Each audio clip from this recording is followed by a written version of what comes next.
reception game was the Steelers' first ever playoff win. But that season did not end in a championship. That would come 2 years later in 1974 in Super Bowl IX. That was 50 years ago. Last weekend, the team honored that first Super Bowl championship team, the team that you might say, Kelly, set the standard. We honor those guys because they're the standard bearers. They paved the road that we walk on. The 1974 Pittsburgh Steelers, champions of Super Bowl IX. 50 years later, older in body, but sharp in mind when you ask them about that season, which began with the addition of 5 rookies, the greatest draft class in NFL history. I and Lambert, Donnie, and Mike Webster, we were just trying to make the team.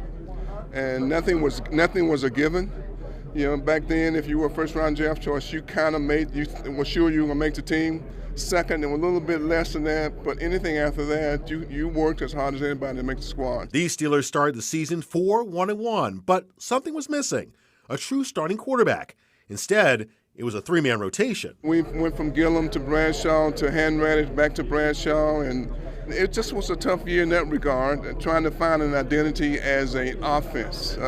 We wanted to run the football. Chuck wanted to run the football, but we had to find the guy to do that, and Rocky and Franco came into their own.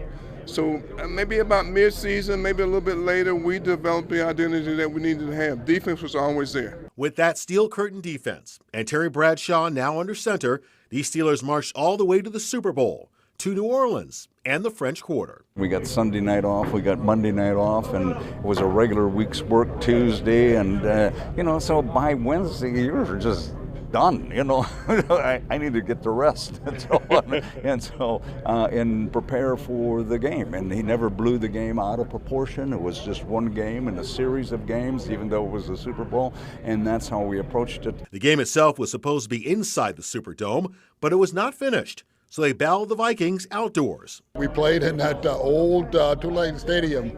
It was cold. It was an uncomfortable temperature-wise day. But it turned out well for us, so I think about it with fond memories. Memories of the most dominant performance in Super Bowl history. The Steelers, still the only Super Bowl winner to shut out an offense.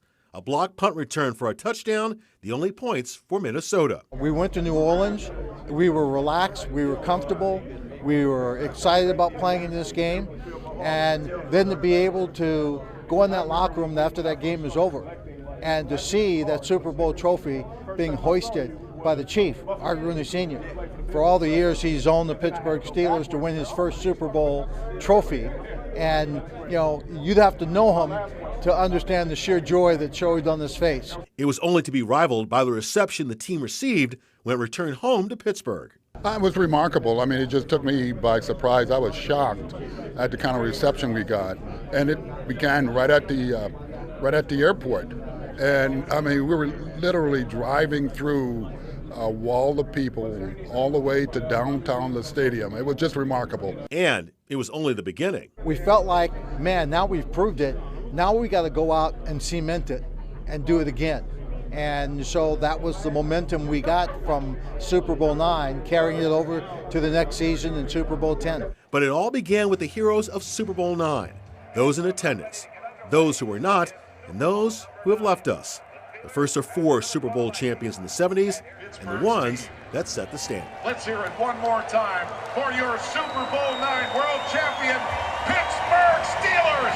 I believe that in the 70s we showed later on teams what the possibilities could be.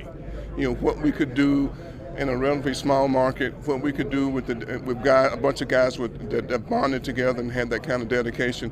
We set the standard in that regard, that now they know we can do this, and we can do this in Pittsburgh. Just the beginning of a remarkable run for the Pittsburgh Steelers. All right, we're T-minus 30 minutes from kickoff. Keep it here. Black and Gold Primetime returns right after this.